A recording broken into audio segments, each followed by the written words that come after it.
Moments later, he tugged me onto the bed, rushing as he always did. There wasn't time or even the need to undress. I simply pulled up my skirt and we got it over with fast. Every time felt like we were playing characters in a low-budget spy thriller, but nothing, absolutely nothing, could have prepared me for what came next. The door burst open with a thunderous bang, the kind that shakes your soul. My affair partner was hurled backward into the room as if he'd been struck by a force of nature. I was still sprawled on the bed, stunned, paralyzed by shock, struggling to understand what had just happened. That's when I saw him, my husband, towering over the crumpled figure on the floor. The room was dimly lit, only by the soft neon glow bleeding in through the window. The air was heavy, filled with the scent of sweat, perfume and secrets. This wasn't passion. It never had been. Just habit, a fleeting distraction from a life gone dull. He barely even spoke anymore, just came in, got what he came for, and left as if we were part of some cold mechanical operation. I had tried to convince myself it was exciting, but deep down I knew it was hollow. Then came the door. Didn't creak. It didn't edge open timidly. It exploded open with brutal certainty. And the sound that followed wasn't a voice. It was impact. The awful, unmistakable sound of a fist landing with full force, bone on flesh. A sickening snap tore through the silence.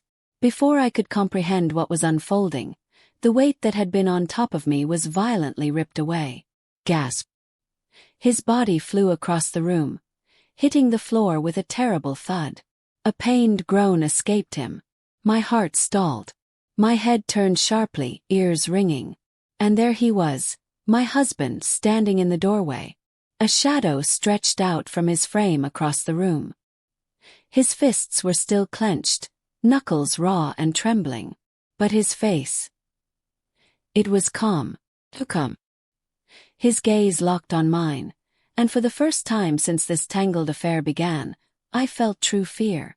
He didn't scream. He didn't demand answers. He just stood there, eyes heavy with something unreadable. I opened my mouth, maybe to beg, maybe to explain, or maybe just to lie, but no words made it out. Behind him, the door shut with a gentle click, a small sound, yet somehow it echoed like a gavel. Then came his voice, flat and chilling. "Get up." I swallowed hard, limbs stiff and unwilling to move. My affair partner groaned from the floor, trying to lift himself. My husband didn't even glance at him. I said, "Get up." His tone didn't rise. It didn't need to. With trembling hands, I reached for my clothes. My breath came in short bursts. Every nerve screamed at me to run, but I couldn't move. I knew instantly. This wasn't fury. It wasn't betrayal. This was something darker. A decision had already been made, and that thought terrified me. The room was suffocating, heavy with dread. My pulse thundered in my ears as I fought to stand, tangled in the sheets. My husband remained frozen in the doorway, expressionless, but the weight of his silence crushed me. My affair partner whimpered again, holding his face where the punch had landed. He blinked, disoriented. "What the?" Before he could finish, another savage kick landed, this time to his ribs. The sound that followed made my stomach turn. Crunch. He gasped, curling inward in agony. Couldn't breathe. This wasn't a man lashing out. This was surgical. My husband was never impulsive. He was deliberate, precise, cold, every step calculated. That was far more terrifying than any outburst ever could be. I tried to speak. "Please." But when his eyes flicked to mine, the rest of the sentence died in my throat. He turned back to the man writhing on the floor. "Get up." No response. Another blow, this one to the stomach. He choked, coughing violently, trying to drag himself away. My husband crouched beside him, grabbed a handful of his hair, and yanked his head up. "You enjoy touching what belongs to another man." His voice was too calm, quiet even. The man whimpered. Without warning, my husband slammed his head against the floor. I gasped, my hands flying to my mouth, my breath caught in my chest. Then my husband turned back to me. "Get dressed." I was already scrambling, my fingers clumsy as I tugged my skirt back into place and reached for my blouse. My mind was spinning, frantically trying to make sense of what was happening. Was he going to talk? Leave? Hurt me? But then the truth hit me like a wave of ice. He wasn't telling me to dress because he wanted to talk. He was taking me somewhere, and I had no idea where. Behind me, my affair partner coughed, trying to push himself up. Man, listen. A punch silenced him, crashing into his jaw and snapping his head sideways. He crumpled with a groan. My husband stood calmly, adjusting his sleeves like he had just finished brushing lint off his jacket. Then he looked at me, his head tilted slightly. Let's go. My voice cracked under the weight of fear. Where? He smiled. That smile told me everything I needed to know. I wasn't being led somewhere to talk.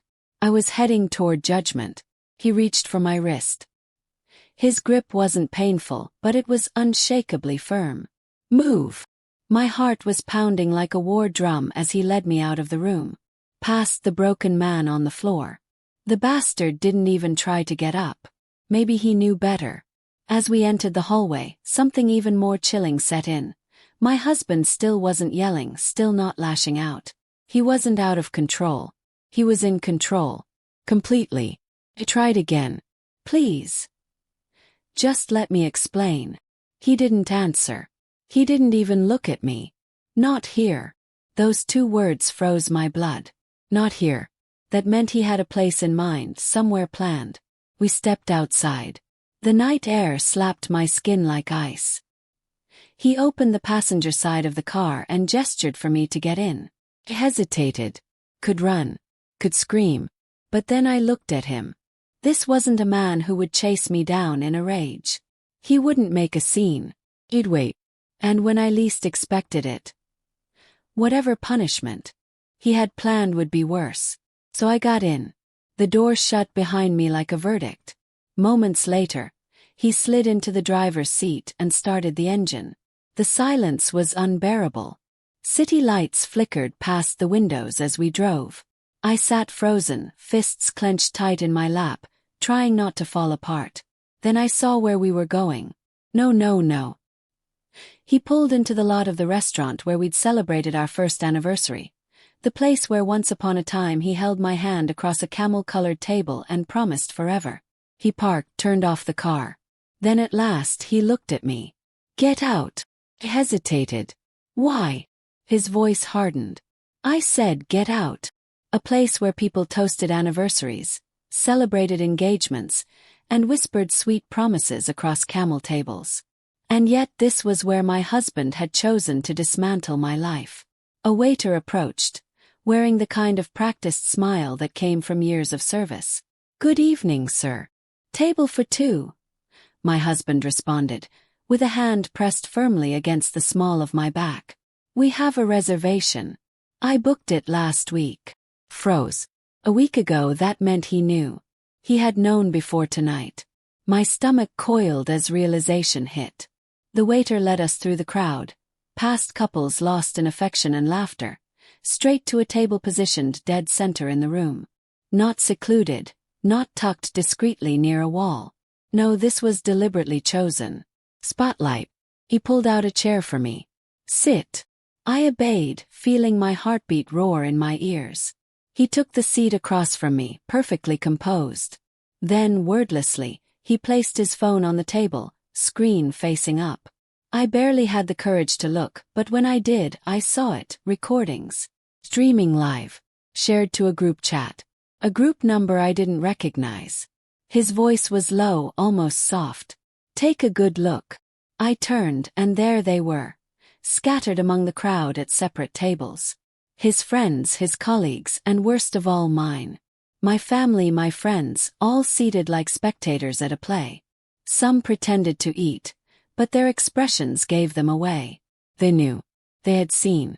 And now everyone was watching. I tried to breathe, but the air felt too thick to swallow. He leaned forward, hands calmly folded. Now remind me, how long has it been? The world around us dimmed. The clatter, the laughter, the music, it all vanished.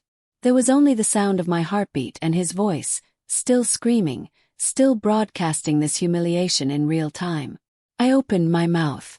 Nothing came out. He tilted his head slightly. No answer. I swallowed, every eye in the restaurant burning into my skin. The weight of it was unbearable. Please, I whispered. He didn't blink. How long have you been sleeping with him? Everything stopped. A few diners, strangers not in on the setup, had paused mid-bite, their forks hovering, their eyes locked on me. The shame was suffocating. I could lie, but the look in his eyes told me that would seal my fate. 6 months, I choked out. His lips twitched, a smile not of amusement, but of grim confirmation. He already knew. Of course he did. From the inside pocket of his jacket, he pulled out a small black USB drive. He set it next to the phone and tapped it with a finger. I had cameras installed last month. His tone disturbingly casual, like we were discussing renovations. Not just in the bedroom, living room, kitchen, even the garage. Chill rolled through me. I've got hours of footage, dozens of clips, of you letting him in after I left for work. He leaned in again. Did you ever think twice?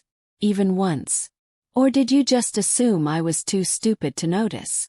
Tears burned behind my eyes. I didn't mean. Don't, he cut in sharply. Don't insult me with, I didn't mean to. I went silent. There was nothing I could say he hadn't already disproven. He leaned back, tapped the USB again. That's not even the highlight. He pulled out a folded piece of paper, legal-sized, thick.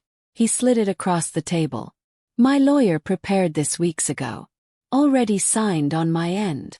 I hesitated. My fingers trembled as I picked it up. Divorce papers. And worse, attached were terms.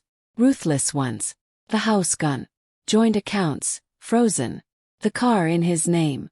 My job, the very position I'd gotten through his connections. He had already made sure that thread was cut. He let me absorb it. Let the weight of it crush me. I could drag you through court, he said calmly. I could take the footage to a judge. Make sure you walk away with nothing. He glanced at the phone. I could send this stream to your boss. Your parents. Post it online. Make it go viral. But he drummed his fingers against the table. I'm offering you one chance. I looked up, vision blurred, throat raw. One chance to disappear. Sign the papers. Pack up. Be gone by tomorrow. He picked up the USB and rolled it between his fingers.